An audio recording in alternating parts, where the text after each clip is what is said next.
আপনি কি গরিব, বড়লোক হতে চাচ্ছেন? তাহলে শুনুন, প্রথমে পড়ালেখা শুরু করে দিন।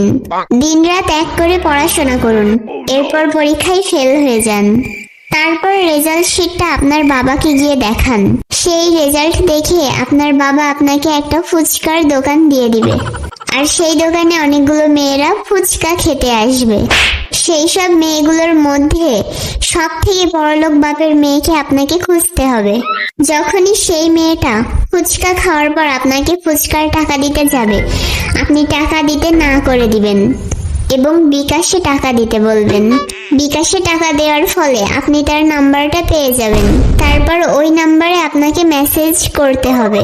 ততক্ষণ পর্যন্ত করতে হবে যতক্ষণ না পর্যন্ত আপনি তাকে পটিয়ে না ফেলছেন, এবং পটানো হয়ে গেলে সে আপনাকে তার বাবার সাথে দেখা করাতে চাইবে। তখন তার বাবা আপনাকে বলবে, তুই কত টাকা চাস আমার মেয়েকে ছাড়ার জন্য? আর